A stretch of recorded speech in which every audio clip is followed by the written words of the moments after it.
C'est une joie de vous revoir, frères et sœurs. J'espère que Dieu vous a accompagné toute la semaine. Est-ce que oui? Oui. C'est sûr. Lui nous accompagne. Des fois, nous, on s'échappe à gauche, à droite, mais il nous abandonne jamais. Il a toujours son attention sur nous. J'essaie de... je ne suis pas un jeune qui a toujours le téléphone devant sa face, là, mais mon imprimante n'a pas fonctionné ce matin. Alors, j'ai dit, je vais prendre une vidéo sur mon introduction. Et puis là, il faut que j'ai accès à ma vidéo. Voyons. Ah, je l'ai. Tiens, ça marche. OK. Bon, oui, ça marche. Attends, va pas trop vite.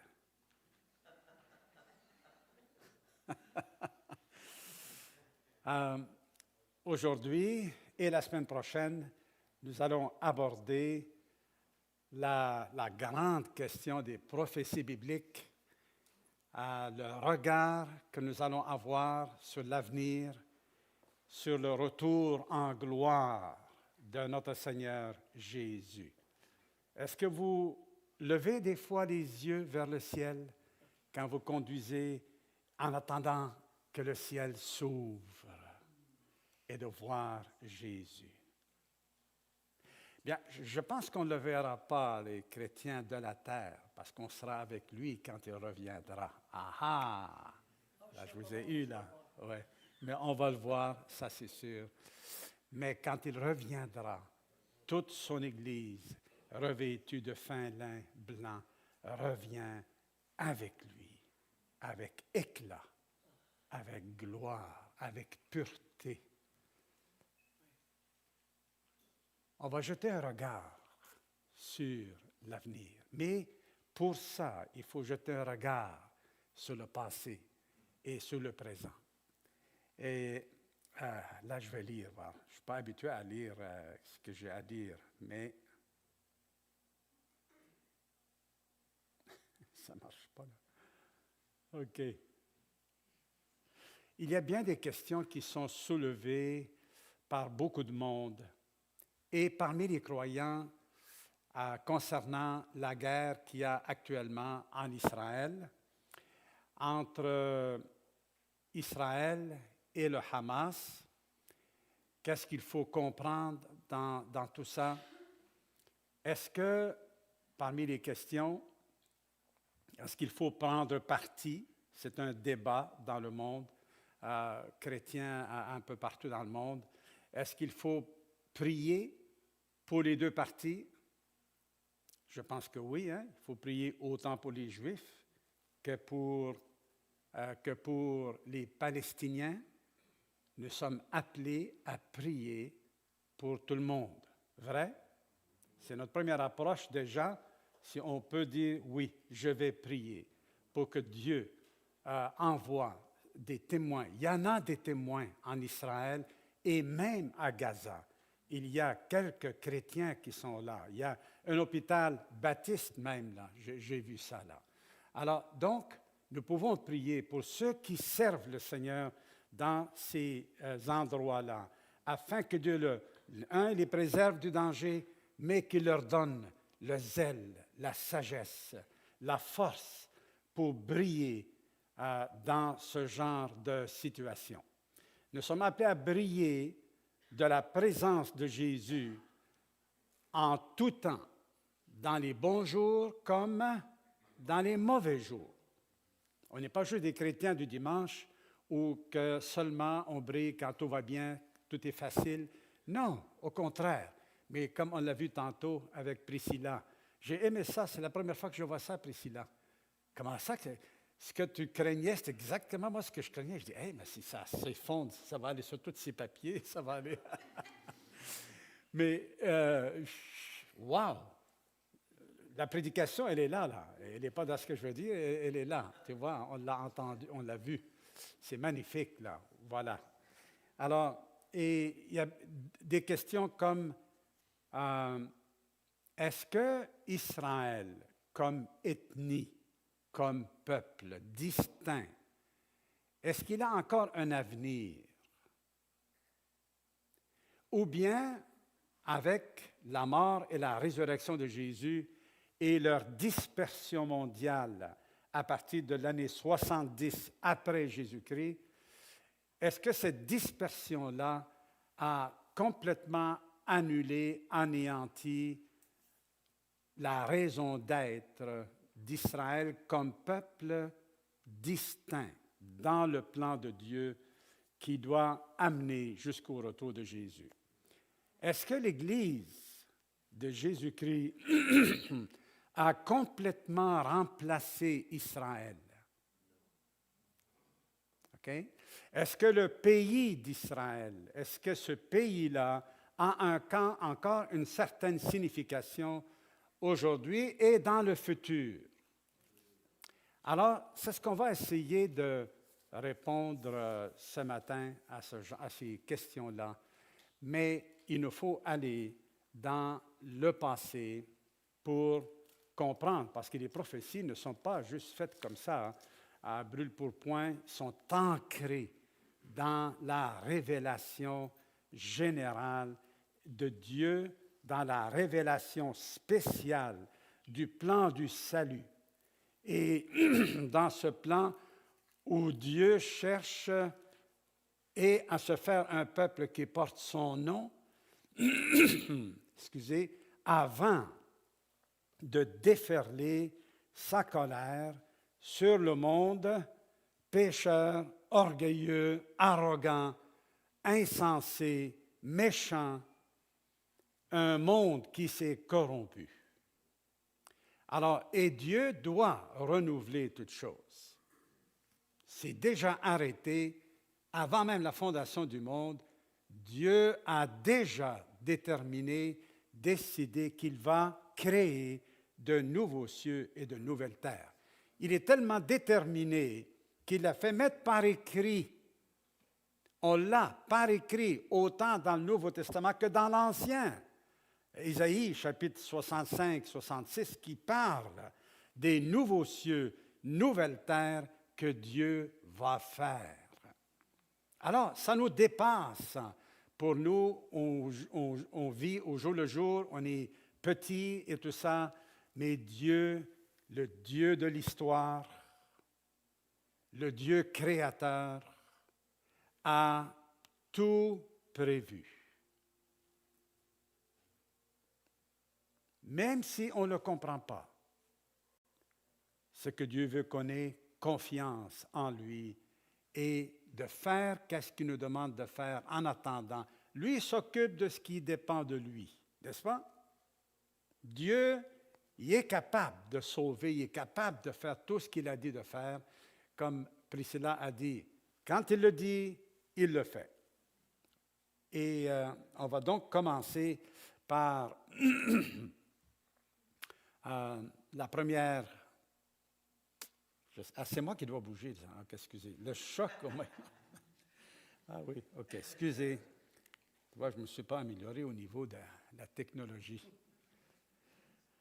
Le choc au Moyen-Orient. Je l'ai appelé comme ça, choc, parce que à travers l'histoire, comme on va le voir, il y a eu plusieurs chocs, non seulement au Moyen-Orient, mais aussi ailleurs, mais surtout au Moyen-Orient, dans cette région-là.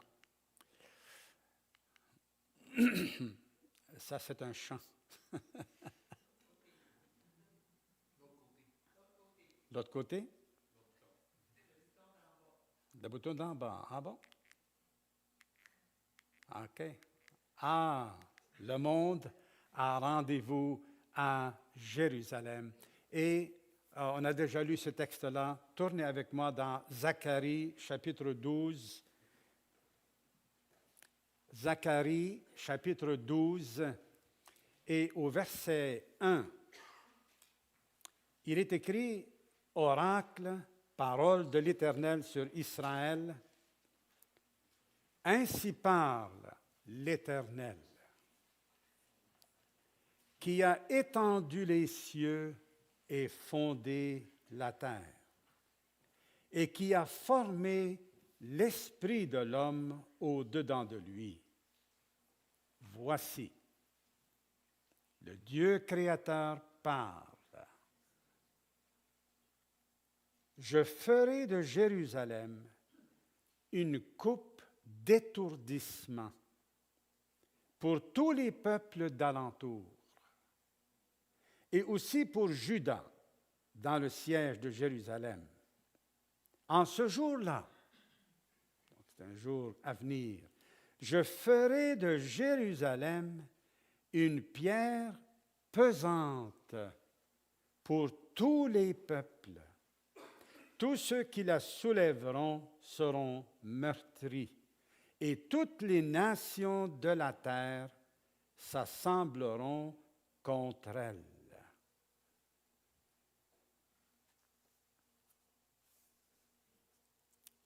Vous voyez tout ça? Le rendez-vous est pris. Dieu va convoquer toutes les nations du monde à le rencontrer à Jérusalem.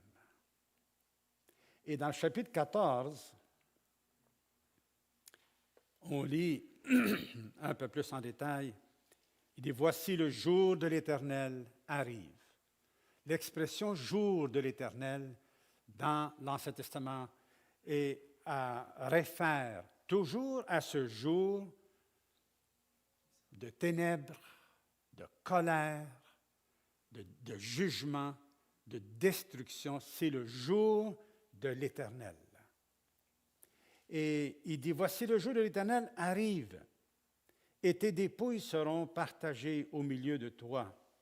Je rassemblerai toutes les nations pour qu'elles attaquent Jérusalem. Vous lisez ça? Oui. La ville sera prise, les maisons seront pillées et les femmes violées. La moitié de la ville ira en captivité, mais le reste du peuple ne sera pas exterminé de la ville. L'Éternel paraîtra et il combattra ces nations comme il combat au jour de la bataille. Ses pieds se poseront où, en ce jour-là, à quel endroit? Sur la montagne des Oliviers. Elle est située où, la montagne des Oliviers? Elle est en Israël, vis-à-vis de Jérusalem. Donc, le pays d'Israël, il y a encore un rôle à jouer. Le Seigneur Jésus va descendre là.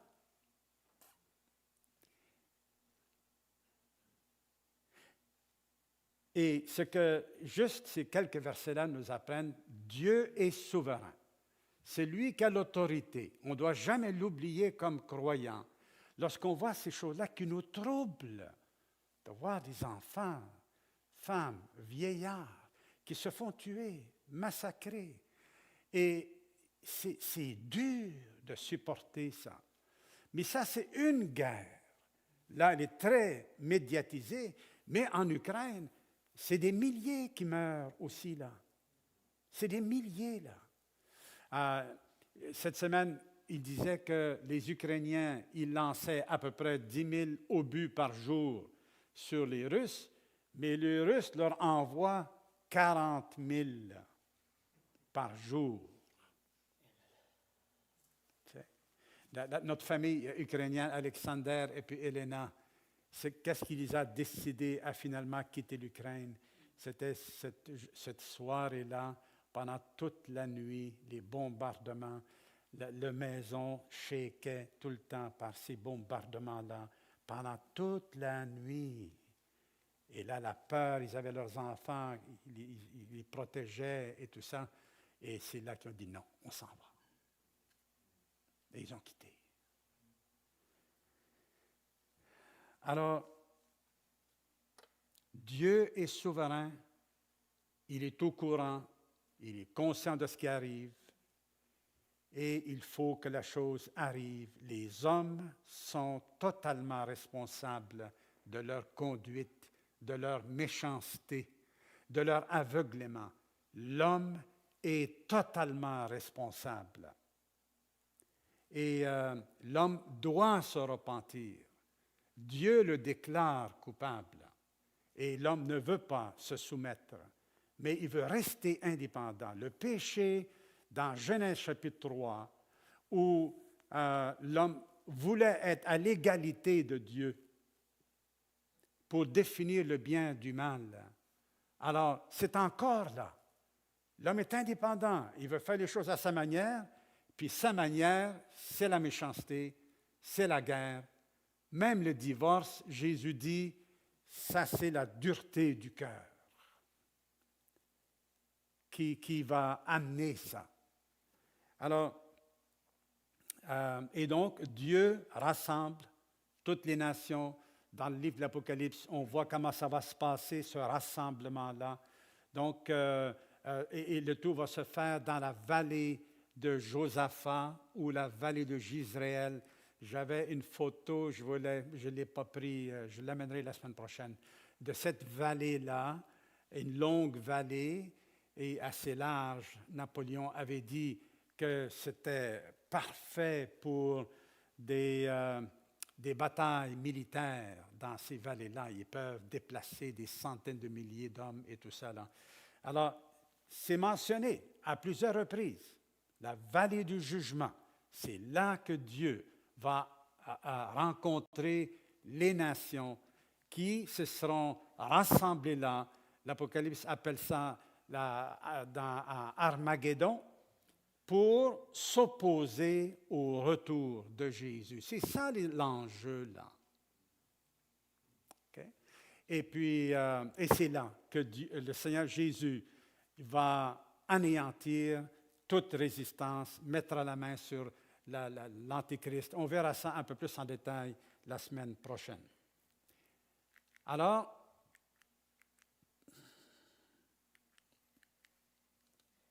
il ne bouge plus.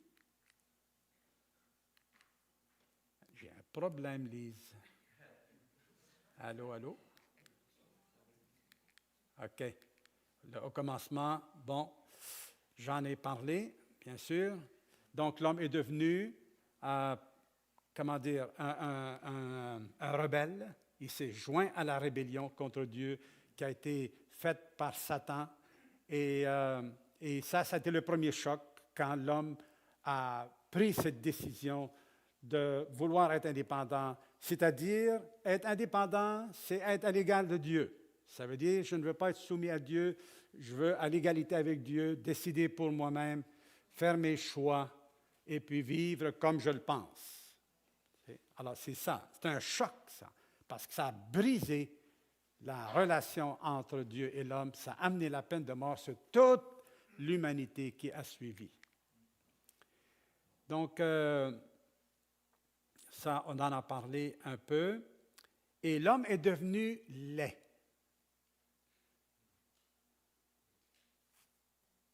Il est devenu laid. Pour Dieu, qui a dit « il est beau », quand il l'a créé, là, il est devenu laid. Pourtant, il est encore jeune. Dans la force de l'âge. Dieu vient de le créer, là. Il est flambant neuf. Et il est devenu même haïssable.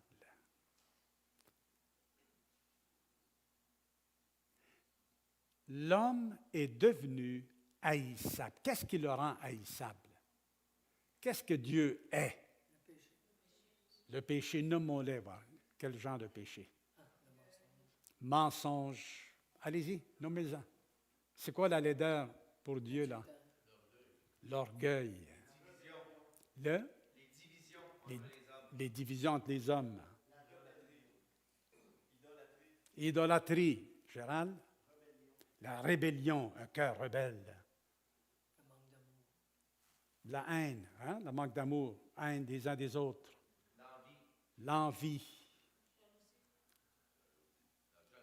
La jalousie. Mensonge. Ça, là, nous, on s'habitue à ça et même ça nous dégoûte à bien des fois.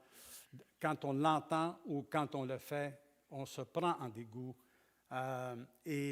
Imagine-toi pour Dieu saint, pur, glorieux. Devant lui, ces créatures sont rendues comme ça. Haïssables, l'apôtre Paul dit, et même dignes d'être haïs. C'était correct pour Dieu de nous haïr. C'est ce qu'on méritait. Et il est devenu mortel. Alors que Dieu vit éternellement, l'homme est devenu mortel.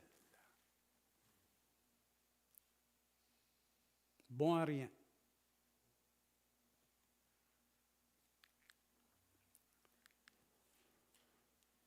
Alors Dieu envoie le déluge, que j'appelle le deuxième choc, ce jugement sur le monde entier, et il met fin à cette corruption par le jugement. Mais Dieu est un Dieu de grâce et il avait déjà pris la décision de racheter l'humanité. Et ça se déroule sous nos propres yeux. On l'a vu, puis aujourd'hui le Seigneur continue. Le deuxième choc, un choc mondial. Et donc Noé, qui avait la foi en Dieu, il a construit l'arche sur l'ordre de Dieu et il a été sauvé du déluge avec sa famille. L'arche d'alliance est un type de Jésus en qui la foi en Christ nous sauve du jugement de Dieu. En Christ, la colère de Dieu, et elle a été portée sur lui et il a fait mourir son propre fils qu'il a ressuscité le troisième jour parce qu'il est le prince de la vie. La mort ne pouvait pas le garder. Il est trop puissant parce qu'il est la vie. Et il leur donne une nouvelle chance, deuxième nouveau départ avec l'arc-en-ciel comme signe merveilleux. Puis Dieu a fait un bel arc, hein? C'est pas vrai? L'arc-en-ciel est magnifique, est très, très beau. Et Dieu, il l'a mis en signe comme ça, détendez-vous, je ne vais plus détruire la terre par l'eau. La Bible mentionne Noé 49 fois. Donc, ce n'est pas, comment on appelle ça là, c'est un vrai homme historique qui a vécu, et Jésus se réfère à Noé. Donc, si le Seigneur Jésus, c'est quoi le mot fable, ou il y a un autre mot? Un mythe, OK? Alors, si c'était un mythe, là, comment ça que les prophètes, les apôtres, Jésus lui-même se réfèrent à lui? Se réfèrent comme ça s'est passé au temps de Noé, les gens mangeaient, buvaient, ils ne se doutaient de rien. Finalement, le jugement est arrivé. Il dit, ça va être comme ça aussi dans l'avenir. Comme ça s'est passé dans le temps de Noé, ça va se passer encore quand Jésus va apparaître, va revenir. Alors, parce que, regarde, notre humanité ne se doute de rien. Alors, voici, on a ici le territoire où tout se passe.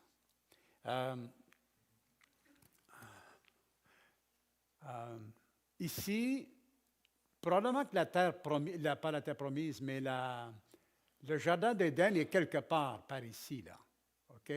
Quelque chose comme ça. Et vous avez les grands empires qui ont passé à travers les siècles. Tout d'abord, il y a eu l'empire assyrien, mais avant l'empire assyrien, il y a eu un autre empire, acadien, pas les Acadiens de Nouveau-Brunswick, là, mais nommé Akkad, et lui.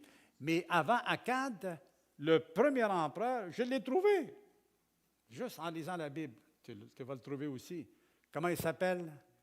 Nimrod, exact. Est-ce que tu l'as déjà lu dans un livre? Moi, je ne l'ai jamais lu nulle part. Tu l'as vu toi aussi, tu as lu ta Bible, hein? C'est vrai. C'est bon, Robert. Alors, donc, les empires, comme l'humanité est rebelle maintenant, alors ils cherchent à se regrouper. Mais quand ils se regroupent, c'est toujours contre Dieu. Ils ne se regroupent pas pour revenir à Dieu, mais c'est toujours contre Dieu. Aujourd'hui, c'est encore la même chose. Mais à ce moment-là, les empires ont pour but de rassembler. Tu as un empereur, un homme fort, et qui a de l'influence, et il rassemble X nombre de personnes. Ça commence comme ça. Et là, on va dominer, et plus on domine, plus on commence à conquérir. Nimrod a fait ça sur plusieurs villes, déjà de l'époque, dans Genèse 10 et 11. Et puis, et là c'est des gros empires. On va juste nommer quelques-uns. L'empire comme assyrien, et c'est cet empire-là qui a détruit les 10 tribus d'Israël et qui les a emportés dans cette région-là. OK? Tous les Juifs, là, ils ont été déportés là, en 721, et 100 quelques années plus tard, 120 ans plus tard, c'est l'Empire babylonien. Hop là. Est-ce que j'ai fait quelque chose?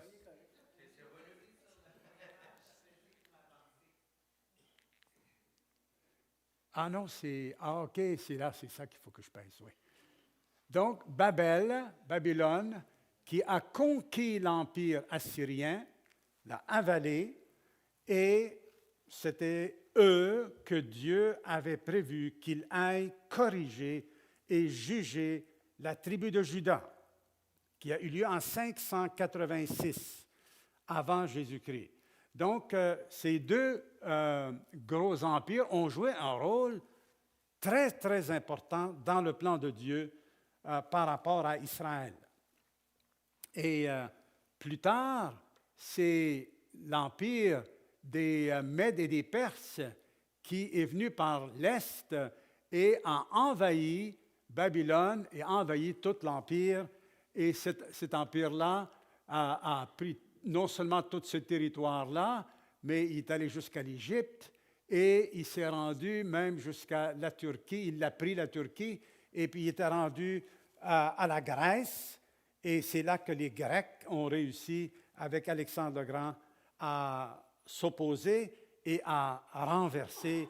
Et ça a été l'empire grec, sur Alexandre le Grand, qui ont repoussé et conquis tout l'empire de Babylone et aussi des Assyriens. Alors, et ça, c'est la première fois qu'il y a un empereur qui vient de l'Ouest. Jusque-là, tous les empereurs, les empires sont là, et il y a aussi l'Égypte, qui est inclus un peu dans tout ce territoire-là. Il y avait un empire très important, comme on le sait. Et alors donc, tout s'est passé là. L'empire islamique, qui est arrivé beaucoup plus tard, surtout au 16e siècle, pendant 400 ans. Alors, tous ces pays-là sont islamiques aujourd'hui, là. Tout ça ici, là. Et j'aimerais voir, je pense que c'est la prochaine carte, peut-être, Lise. Ah oui, voilà, c'est là, ici. Vous voyez tous ces pays-là? La Turquie, c'est un pays maintenant, avec le président qui est là, très islamique.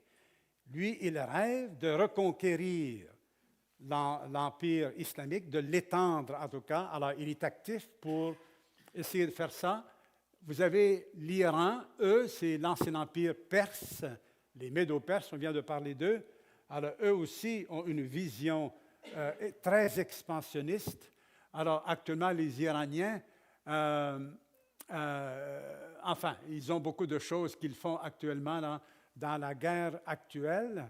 Ben, c'est eux ils soutiennent un groupe au Yémen, où est-ce qu'il est? Le Yémen ici, qui, eux, lancent maintenant des missiles contre Israël et contre les navires qui traversent le détroit ici. OK? Alors, c'est là que les Américains sont. Probablement qu'on doit avoir un bateau, nous autres aussi, les Canadiens. Là, peut-être qu'on connaît quelqu'un qui est là, dans cette région-là, pour essayer de protéger Israël, ainsi que les navires et le commerce international. Mais l'Iran est le fauteur de troubles ici, ainsi qu'au Liban. Ils ont la plus puissante groupe, là, le Hezbollah, qui malheureusement prend le Liban en otage. Ce que je crains, c'est que le Liban va être rasé là s'il y a une guerre qui va se faire. Actuellement, Israël a donné un ultimatum. Fait qu'attendez-vous à ça. Ils ont donné un ultimatum au Liban et aux pays internationaux que s'il n'y a pas une solution qui est diplomatique, que ça va être par la guerre qu'ils vont repousser le Hezbollah. Mais le Hezbollah est encore beaucoup plus puissant que le Hamas. Et le Hamas, ça fait 4 mois qu'ils se battent contre eux, puis ce n'est pas fini. Alors imaginez, se battre contre le Hezbollah, ils vont faire très mal à Israël parce qu'ils ont plus de 160 missiles et très précis pour un certain nombre d'entre eux. Ils vont faire beaucoup de ravages. Donc la guerre n'est pas finie.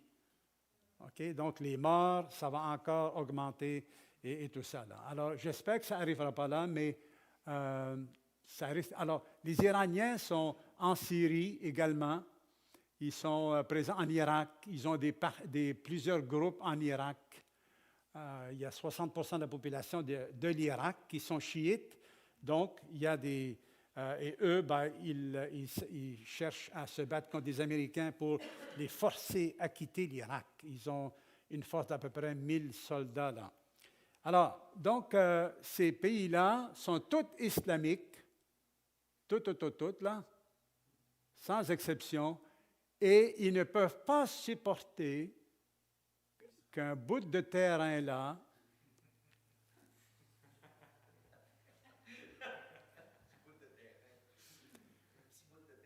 un bout de terrain qui appartienne à quelqu'un d'autre.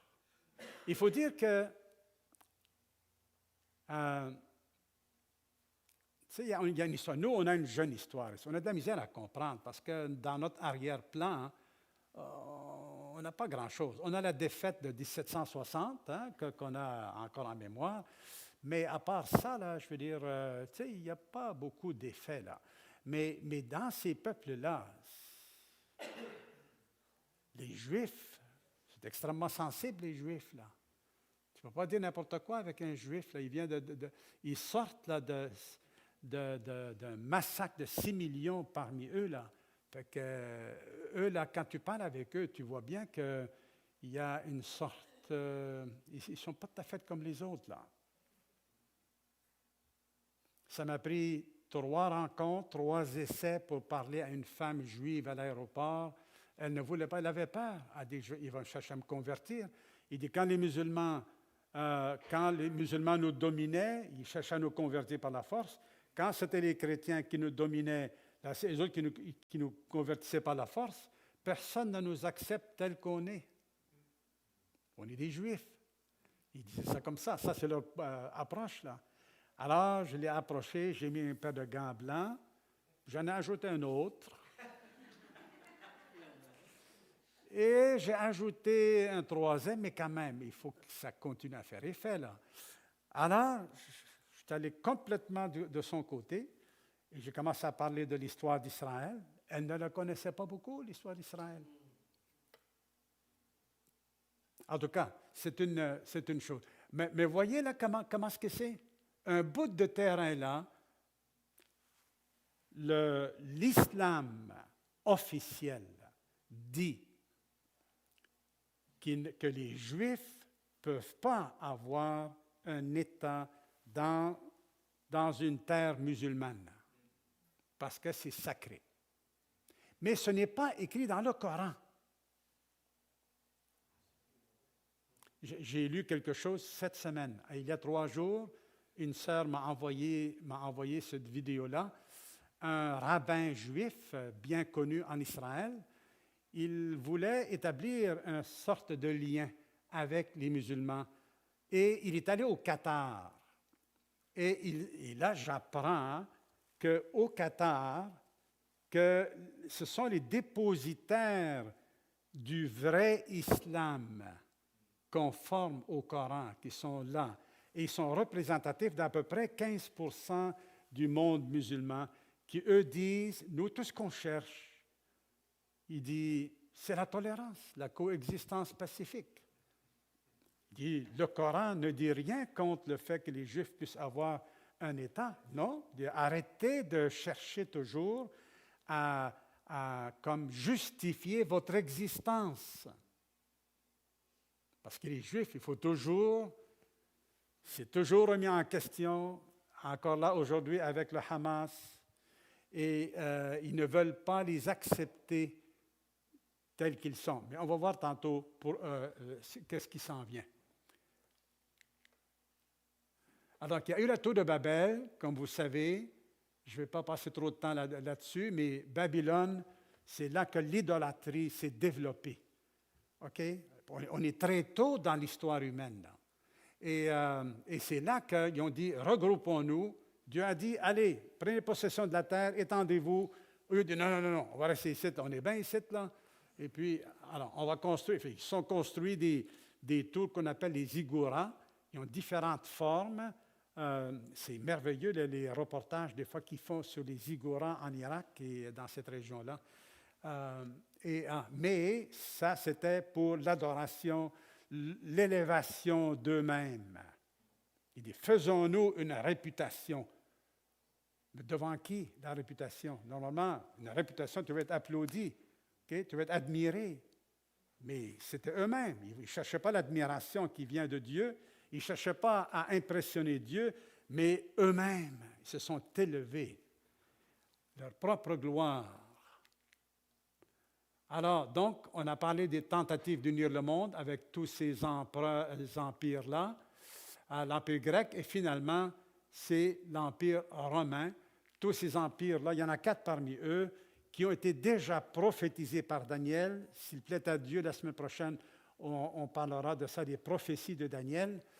Et ensuite, après eux, il y a eu un autre, un immense, comment dire, le mot qui m'est venu à l'esprit, c'est un monstre. Le royaume de Gengis Khan. Ça vous dit quelque chose? La Mongolie? OK? Alors, c'est ça. Gengis Khan, c'est au XIIIe siècle que, regardez les conquêtes qu'il a faites en l'espace de quelques années. À partir de 1206, regardez ça. 1237, 59, regardez ça. Et puis, en 1294, ça s'est mis à rétrécir. Finalement, ça a disparu. Ça englobait la Chine, une partie de la Russie, une partie de l'Inde. C'est incroyable. C'est incroyable. Alors, ça, c'est un autre immense empire. Mais voilà, ce sont des animistes qu'il y avait là, dans leurs croyances religieuses. Et quand ils ont conquis les pays musulmans, qui, eux, étaient convaincus dans leur... Ils sont très structurés, ils sont très précis dans leurs convictions. Ils ont convaincu, finalement, toute cette armée-là, graduellement, ils se sont convertis. Ils sont devenus des musulmans. Et ça affaiblit le royaume de Gengis Khan. Alors, aujourd'hui, on a encore une tentative d'unir le monde. Et cette tentative-là, elle se fait par l'ONU, qui est, moi je l'ai appelée ici, une tentative d'unir le monde par le commun accord. On va se mettre d'accord entre nous sur les lois de la guerre, on définit les frontières, OK, on va les respecter, on va se faire des lois internationales, puis on s'engage à les respecter. Mais, évidemment, quand tu es un géant comme la Russie, par exemple, quand ils ont envahi l'Ukraine, c'était illégal, selon les lois internationales. Il est interdit, d'après la loi internationale, de conquérir d'autres territoires par la force d'un autre pays. Négociation, oui, mais pas par la force. Alors, quand on arrive sur...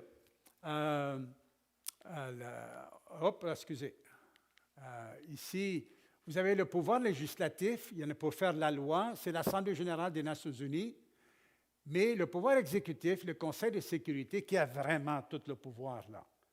Et sur le Conseil de sécurité, il y a 15 membres qui sont le gouvernement, pour ainsi dire, exécutif. là-dessus, tu as 5 pays qui ont le droit de veto. Juste un seul pays bloque le tout. Ces 5 pays-là, c'est les États-Unis, la France, l'Angleterre, la Russie et la Chine. Okay? Ils ont ajouté la Chine. Les 4 premiers, ce sont les conquérants de la Deuxième Guerre mondiale, alors qui ont fait le nouvel ordre mondial. Et à chacun, comme bonus, on leur a donné un droit de veto pour juste dire on est important. Alors, c'est énorme. Ça ne marche pas bien. Ça marche très mal. Ça marche bien par moment, puis ça marche mal par d'autres moments. Actuellement, par exemple, dans la guerre entre Israël et le Hamas, alors, qu'est-ce qui se passe? C'est que quand ça vient ici au Conseil de sécurité, les Américains, ils vont dire veto. Le monde, tous les autres, ils veulent imposer un cessez-le-feu. Les Américains disent non. Ils sont, avec le veto, ça bloque. La même chose pour la Russie. On veut condamner la Russie, mais c'est la Russie elle-même qui est presque toujours soutenue par la Chine. Alors, ils vont mettre le veto. Alors, il y a un blocage là, de telle manière qu'on n'arrive pas à réformer toute cette organisation. Et aujourd'hui, la Chine, la Russie, avec 8 autres pays, cherchent un nouvel ordre mondial. Donc, ils se sont regroupés dans une organisation qui s'appelle le BRICS. Alors, c'est en formation, tout ça. Ça va être très difficile, évidemment, de faire ça, mais ils cherchent à faire un nouvel ordre mondial. M. Poutine l'a encore dit la semaine passée, il dit le but, c'est un nouvel ordre mondial. L'ordre mondial dans lequel on vit aujourd'hui, il remonte à la Deuxième Guerre mondiale. Qui a conquis la Deuxième Guerre mondiale? Le grand vainqueur de tout ça, ça a été les États-Unis. Et les États-Unis qui ont vraiment contribué à renouveler l'ONU, qui s'appelait la Société des Nations. Et c'est cet ordre mondial dans lequel économique, politique et tout ça, et c'est eux qui, ils sont les leaders. Okay? Pas les seuls, mais ils sont les leaders. Alors, vous avez ici la Cour de la Haye et la CIJ. Est-ce que vous suivez les nouvelles aujourd'hui, là, sur cette cour-là? OK, quelques-uns? Oui. Alors, au mois de décembre, janvier, le pays, juste vous donner une idée, l'Afrique du Sud est allée devant la Cour pour accuser Israël de génocide. Et différentes choses comme ça. Et la Cour, tu vois, internationale de justice, ils leur ont donné à moitié raison, et puis l'autre moitié, ils leur ont donné raison à Israël. Mais là, maintenant, on va plus loin. Là, on revient devant cette Cour-là, et la question est, quel est l'impact juridique de l'occupation des territoires? Parce qu'Israël a conquis le territoire qui lui revenait, mais elle a aussi conquis tous les autres territoires de la Palestine. Et maintenant, donc la question c'est, est-ce qu'Israël, dans l'occupation des territoires palestiniens, est-ce qu'ils sont légaux dans leur manière de le faire? Fait que là, on attend, écoutez, pour moi, à mes yeux, là c'est Michel qui parle, je crois que ça peut être un élément, parce que si la Cour condamne Israël, et Israël à l'avance s'est dit non, il n'y a pas question, et actuellement ça discute que d'imposer la création de l'État palestinien à Israël. Alors, si ce n'est pas par la force, Israël a dit clairement, catégoriquement qu'ils ne l'accepteront jamais. Donc, la Cour internationale de justice, si le jugement va dans ce sens-là, qu'est-ce qui va arriver dans la suite? À la lumière de ce qu'on a lu tantôt, je rassemblerai les nations pour qu'elles attaquent Jérusalem enfin, je trouve, personnellement, je vois un lien, OK? Parce que la haine contre ce peuple-là va aller en augmentant. C'est ce qui se passe aujourd'hui. C'est malheureux, mais c'est juste un constat qu'on fait. Mais il faut que l'histoire avance dans la direction que Dieu lui a donnée. Donc, il leur manque une armée à l'ONU pour faire la police, pour imposer ses décisions. Il n'y a personne qui est capable d'imposer les décisions à la Russie. OK? Et avec les armes nucléaires qu'ils ont, ils font peur à tout le monde. Alors, l'ONU, même s'il les condamne, ne peut pas rien faire. Donc, inapplicable. La même chose pour la Chine. Quand la Chine, avec ses prétentions que toutes les îles dans la mer de Chine leur appartiennent, ils sont contestés par le Vietnam, par les Philippines, par la Corée du Sud et tout ça. Ils ont dit non, non, non, non, non, ces îles-là sont à nous. Non, non, non, non. Fait que chacun fait qu'on dit OK, on va aller devant la Cour. Et la Cour a donné tort à la Chine. Est-ce que ça a changé quelque chose sur le terrain? Ça n'a rien changé. Qui peut imposer quelque chose à la Chine? Tu sais? Alors donc, tu vois, donc c'est des vœux pieux, mais au moins, c'est une victoire morale pour les autres pays. Et donc, ça prend une armée, mais l'ONU n'a pas d'armée. C'est pour ça que les Américains, depuis la Deuxième Guerre mondiale, ils interviennent un peu partout, selon, la plupart du temps, sous le mandat du Conseil de sécurité. Ainsi, la première guerre qu'ils ont livrée à l'Irak, c'est après que l'ONU a autorisé ça. Et puis, ils ont rassemblé 35 pays avec eux et ils sont allés chasser Saddam Hussein et son armée du pays qu'ils avaient conquis. Alors, donc, aujourd'hui, c'est l'ONU que le monde cherche à se rassembler, non pas pour rechercher Dieu, parce qu'il y a 1001 dieux dans cette organisation-là. Hein?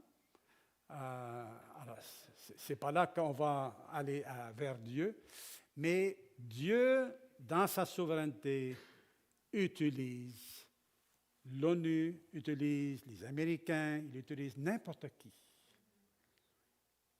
Il utilise le diable.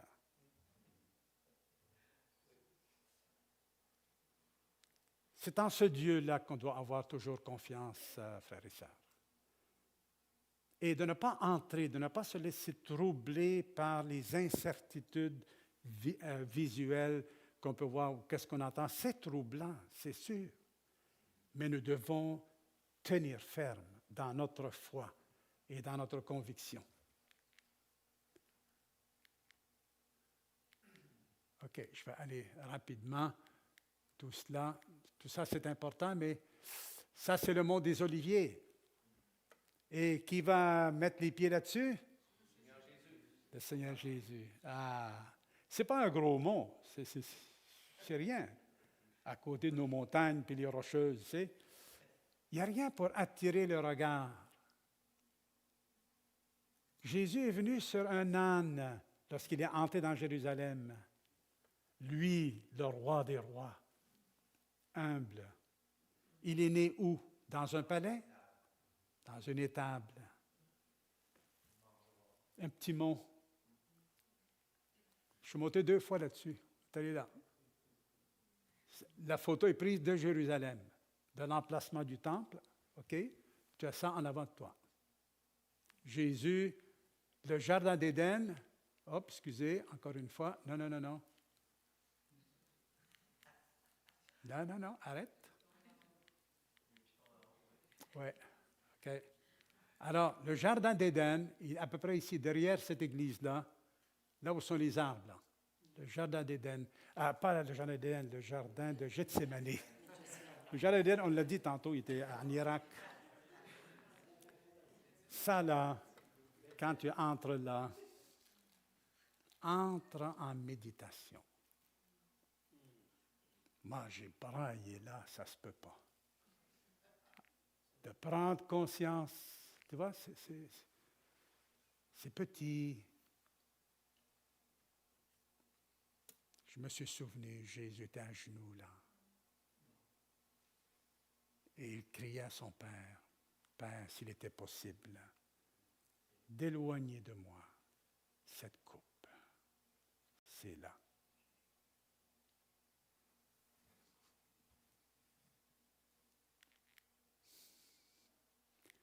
Alors, Jérusalem a été détruite tout d'abord, comme je l'ai dit tantôt, en 586, reconstruite en 445. Bon, ça va à l'envers, mon affaire. Et puis, finalement, les maîtres des messes ont détruit Babylone. Le mystère de Jésus, un autre choc quand l'humanité a crucifié le Fils de Dieu. C'est le plus grand choc. Elle l'a crucifié. Je ne sais pas ce que ça fait. Imagine-toi, non seulement Dieu lui-même qui est affecté, mais tous les anges qui sont témoins de ça. Et les hommes ne sont pas conscients de ce qu'ils sont en train de faire. Le Fils de Dieu. Jérusalem a été détruite à nouveau en 70 après Jésus-Christ par les Romains.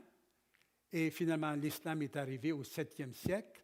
Et ils ont fait de Jérusalem le 3e lieu saint, malgré que le Coran ne mentionne pas Jérusalem une fois,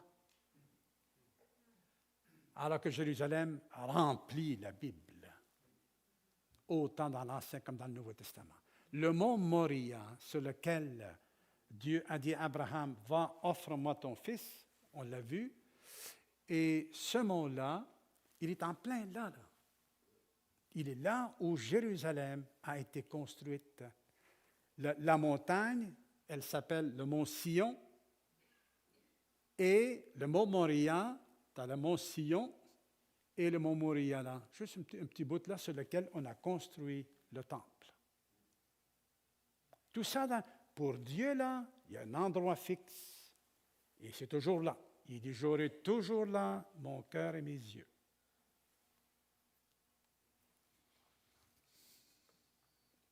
Et enfin, il y a beaucoup de choses à dire concernant le rapport de l'islam avec le judaïsme et le christianisme, mais voilà, j'aimerais vous lire les promesses de Dieu de ramener son peuple à son pays.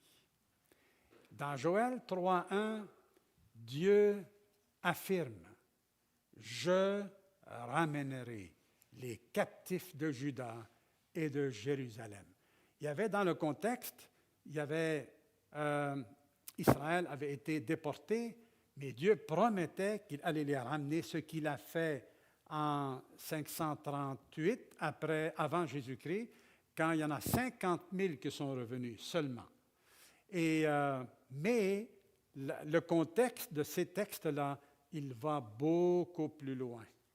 Parce que je n'ai pas tout écrit, parce qu'avec le retour, il y a les épreuves, il y a le jugement, il y a cette guerre, et c'est dans ce contexte-là. Et il dit, je les ferai revenir du lieu où vous les avez vendus, il dit ça à leurs ennemis. Dans Ésaïe 45, 43, encore là, Dieu dit, je ramènerai de l'Orient ta race et je te rassemblerai de l'Occident. Je dirai au septentrion, au nord, donne, et au midi, le sud, ne retiens point, fais venir mes fils des pays lointains et mes filles de l'extrémité de la terre. Et Dieu garantit l'existence d'Israël comme peuple dans son pays. Dans Jérémie 31, 35 et suivant, il dit « Ainsi parle l'Éternel qui a fait le soleil pour éclairer le jour, qui a destiné la lune et les étoiles à éclairer la nuit, qui soulève la mer et fait mugir les flots. Lui dont le nom est l'Éternel des armées. Si ces lois, regardez ça, soulignez ça, si ces lois viennent à cesser devant moi, dit l'Éternel, la race d'Israël cessera pour toujours d'être une nation devant moi. Alors, est-ce qu'Israël a encore un rôle à jouer dans l'avenir? Est-ce que l'Église a remplacé Israël? Quand on lit, et ça, c'est un texte. Il y en a. Il y a plusieurs textes. Et le verset 37, ainsi parle l'Éternel, parce qu'il continue encore dans sa promesse, oui, il dit, ainsi parle l'Éternel, si les cieux en haut peuvent être mesurés, si les fondements de la terre en bas peuvent être sondés, alors je rejetterai toute la race d'Israël à cause de tout ce qu'ils ont fait.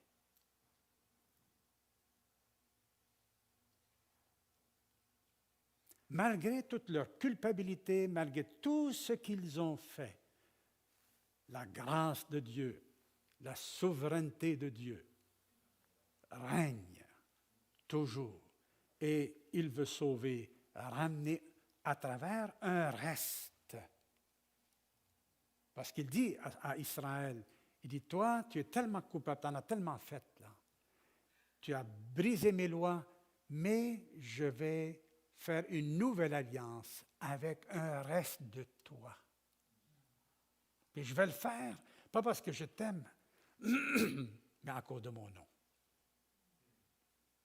Tu as fait profaner mon nom. Je n'ai pas été respecté à cause de toi. Et donc, les peuples s'éloignent de moi. Au lieu de les rapprocher, moi, je veux les rapprocher. Et tu as failli à ta tâche après des siècles et des siècles que je te donnais, que j'ai essayé de fonctionner avec toi. Donc, ce sont des promesses par lesquelles Dieu garantit l'existence d'Israël. Et finalement, comment ça s'est fait? Le retour des Juifs dans leur pays, en 1897, il y a eu le premier congrès sioniste. Le sionisme, c'est le mouvement de retour vers Sion. Sion, c'est Jérusalem, c'est la montagne sur laquelle Jérusalem est construite. Tantôt, il est utilisé dans la Bible pour identifier le peuple d'Israël. Je reviens à Sion, je reviens à toi, et tout ça. Et là, donc, pour la première fois en 2000 ans, les Juifs se rassemblent ensemble à Bâle, en Suisse, sous le leadership de Theodor Herzl. Et en 1917, donc en 1887, le mouvement est lancé pour le retour. Ils se sont mis à acheter des terres. Ils envoyaient des jeunes couples, des jeunes familles en Israël. Et là, ils achetaient des terres aux Arabes. Et là, ils commençaient à défricher, puis à s'installer tranquillement. Et ça a été un banquier juif, Rothschild, je pense que vous avez entendu parler de lui. Et Rothschild, oui. Alors lui, il a beaucoup financé beaucoup de Juifs, là. En 1917, la déclaration de Balfour, ça, je vais vous dire des choses, là. Mais à l'époque, l'Angleterre jouait un peu le rôle que les Américains jouent aujourd'hui, avec moins de puissance, mais quand même, c'était un immense empire. Et ils ont fait une déclaration du nom du ministre des Affaires étrangères de l'Angleterre, et comme de quoi ils vont créer un foyer national pour les Juifs. Les Arabes n'ont pas aimé ça, bien sûr, mais à l'époque, c'est devenu le mandat britannique. C'est connu comme ça. Le mandat britannique devait donner l'indépendance à l'Irak, amener la Jordanie à l'indépendance et la Palestine aussi à l'indépendance. Alors, où sont les cartes? Ça, c'est le plan de partage que l'ONU a proposé en 1947. OK? Ils ont dit, la Palestine, elle, ça incluait ça ici, la Palestine. C'est tout ça, la Palestine. OK? Ça correspondait à peu près au territoire d'Israël quand ils ont conquis le pays. Tu as un certain nombre, tu as 2 tribus qui sont venues s'installer ici. OK? Mais là, pour la cause, ils ont limité la Palestine à ça ici pour donner ces territoires-là à la Jordanie. Alors, mais la Jordanie, eux, ils disaient, non, nous, là, on veut aussi toute la partie où il y a des Arabes qui sont installés, ça va devenir jordanien. OK? Alors, ce qui s'est passé, évidemment, regarde, ça ici, c'est Israël, c'était ça leur territoire. Le reste du territoire, ça devait aller aux Arabes. C'était invivable. Comment veux-tu? Les pays se coupent, là. Imagine-toi en cas de conflit, ça se coupe facilement, c'est dangereux, tu sais, ça ne marche pas. Mais les Juifs, ils ont dit oui, c'est correct, on accepte notre terre, la plupart c'est du désert, regarde ça. Ici, là, désert. Désert. Okay? Alors, ça faisait partie de leur territoire, mais ils avaient 55% du territoire, probablement à cause du désert. Alors, il y a eu la guerre en 1948, et en 1948, pendant une année, les Juifs ont réussi à conquérir tous ces territoires-là qui étaient dévolus aux Arabes. Dans une guerre, ça peut aller dans un sens, ça peut aller dans l'autre. Et finalement, c'était ça. En 1949, c'était cette carte-là. Donc, la Jordanie avait pris possession de ce qu'on appelle aujourd'hui la Cisjordanie. Okay? Alors, et Gaza est ici. Hein, les noms de Gaza, on a entendu parler de ça là, dans cette guerre ici, de Khan Younis, ça aussi là, et puis là maintenant c'est Rafah. Alors aujourd'hui, si vous suivez les nouvelles, tout se passe autour de Rafah. C'est une ville, parce que là, les Palestiniens ont été refoulés du nord, sont arrivés en bas ici, puis ici, ben, ils sont tous là. Il y a 2 millions de personnes là. Alors donc, les Américains, le monde entier, mettent des pressions sur Israël là, pour qu'il facilite le plus possible le retrait des Palestiniens. Donc, ce n'est pas facile, c'est très compliqué. Mais Israël a menacé qu'ils vont intervenir si d'ici le 11 mars, les Hamas ne libèrent pas les otages, ils vont entrer dans Rafah. Tout peut arriver là, parce que l'Égypte a même menacé de suspendre l'accord de paix avec Israël, parce qu'ils ne veulent pas que les Palestiniens débordent puis qu'ils viennent en Égypte, là, tu sais, en grand nombre. Fait que l'Égypte a construit un mur, là, un immense mur très haut, 6 mètres de profondeur, pour qu'on n'aille pas par en dessous. Et alors là, ils ont mis des chars d'assaut, là, ici, pour empêcher que ça arrive. Puis ils ont dit que si jamais ils faisaient un massacre, là, ou quoi que ce soit. Enfin, là, pour le moment, Israël, tout ce qu'il fait, il se fait haïr. C'était ça qui était prévu dans le plan du Hamas. Ils se font haïr. Et tout cela peut contribuer, à mes yeux, là c'est Michel qui parle à nouveau, là, c'est tous des petits indices à long terme, moyen terme, combien de temps que ça prend, on ne sait pas. Mais un jour, Dieu convoque l'humanité à Jérusalem. On va arrêter ici. Et la semaine prochaine, on va aller un peu plus loin. On va parler de l'enlèvement. On va parler du retour en gloire de Jésus. Et on va essayer de répondre à d'autres questions que vous pouvez vous poser. Envoyez-les-moi pendant cette semaine pour que je puisse les intégrer dans ma préparation. Prions Dieu ensemble. Notre Dieu, merci pour ta belle parole par laquelle tu nous éclaires. C'est des choses difficiles, Seigneur. On n'est pas habitué à penser avec tout ça.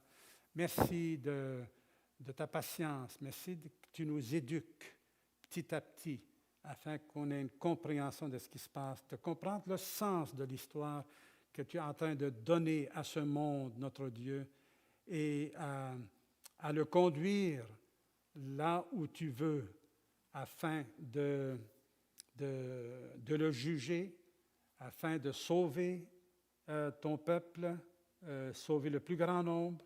Aide-nous à être fidèles dans la prière, à prier, Seigneur, pour autant la nation juive que la nation arabe, et que tu produises un réveil, Seigneur, dans ces pays-là, dans ces régions. Tu es capable, Seigneur, tu es souverain, tu peux faire n'importe quoi.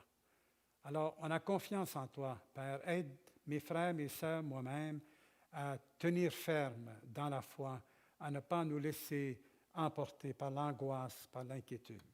Amen.